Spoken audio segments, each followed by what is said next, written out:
responsable QSE doit intégrer dans la stratégie globale de l'entreprise la qualité, la sécurité et l'environnement. Alors comment se passer de tout cela?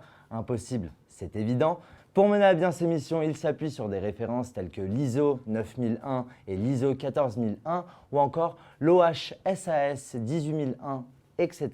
Bon nombre d'entreprises externalisent d'ailleurs cette fonction. Alors pourquoi? Afin de nous apporter ces précisions, à mes côtés, Pierre-Emmanuel Lemarchand, dirigeant du cabinet Equaleos. Bonjour. Bonjour. Alors première question, vous proposez des services d'externalisation des fonctions QSE. En quoi cela consiste-t-il et quelle est la différence avec du consulting?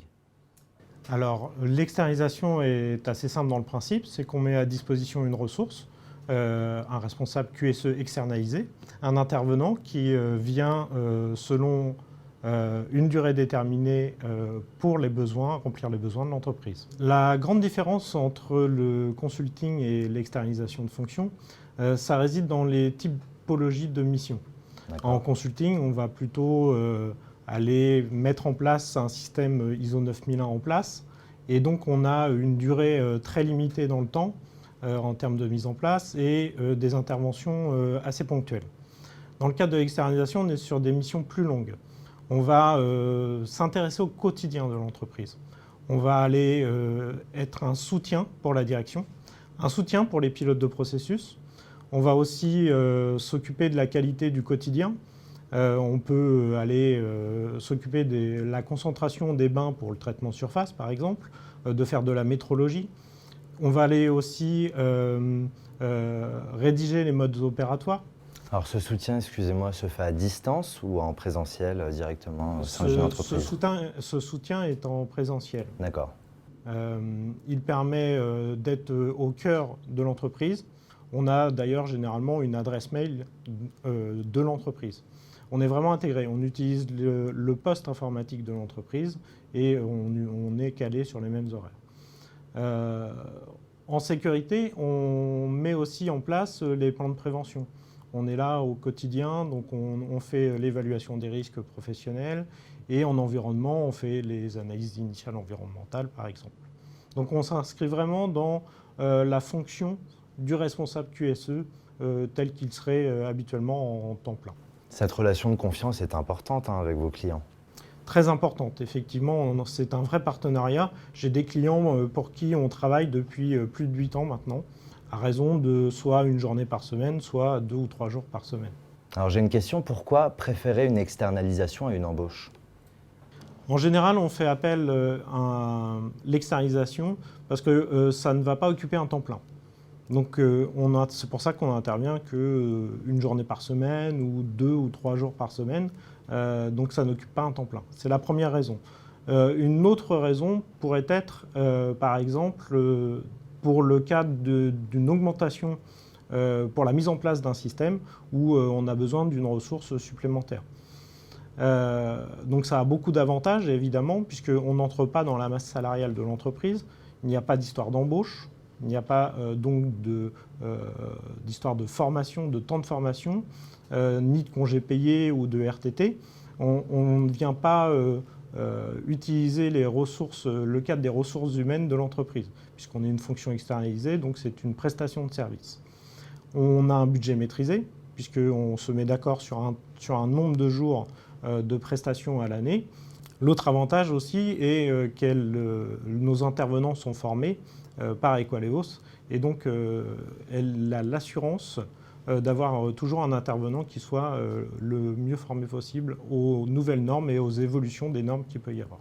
Alors on va parler d'Equaleos, qui est un cabinet spécialisé dans le conseil et l'externalisation QSE. Quels sont les cas qui amènent vos clients à faire appel à vous? Ça peut être donc la mise en place d'un nouveau système de management. C'est un cas assez fréquent. Ça peut être aussi dans le cadre d'un remplacement de congé maternité.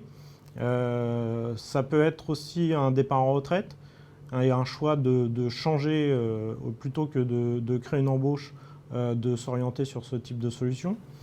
On peut avoir un projet de certification, donc, comme je disais tout à l'heure, mais on peut avoir aussi un besoin ponctuel sur l'évaluation du risque. J'ai des clients qui, par exemple, ont eu un accident de travail, qui sont en relation avec l'inspection du travail et qui ne savent pas trop gérer la relation avec la directe, et donc qui me demandent de détacher quelqu'un pour faire l'évaluation du risque, voir ce qui s'est passé, l'arbre des causes, et derrière, avec le travail qu'on mène, décide de garder cette ressource une journée par semaine, par exemple, pour aller sur d'autres sujets. Alors vous faites vos propres recrutements ou alors c'est l'entreprise qui vous impose des critères pour recruter du personnel? C'est un savant mélange des deux. Je vais aller chercher les besoins de l'entreprise et je vais coupler ça à mon expérience et aux formations des différentes personnes que je vais recruter. Alors on va rentrer dans le vif du sujet en parlant de votre clientèle. Qui sont ces entreprises qui ont décidé de vous faire confiance? Alors il y a 12 ans, quand j'ai commencé, c'était plutôt des TPE, PME, plutôt industriels d'ailleurs, qui ont décidé, qui n'avaient pas donc de quoi occuper un temps plein. Donc je les ai démarchés et ça a pris tout de suite. Donc de la TPE depuis ces années, ça a évolué sur des PME un peu plus grandes, 50, 70, 100 personnes, qui ont compris l'intérêt de faire appel aux services d'externalisation, et depuis très récemment des grands groupes. Des grands groupes qui, pendant un temps donné, avaient une problématique de recrutement et n'avaient personne pendant le recrutement de la nouvelle personne. Donc ils ont fait appel à mes services pour assurer un peu l'intérim entre les deux postes. Alors si je ne dis pas de bêtises, vous ne faites pas que de l'externalisation, vous proposez aussi d'autres solutions et d'autres services. Effectivement, Equaleo, c'est aussi un cabinet de conseil.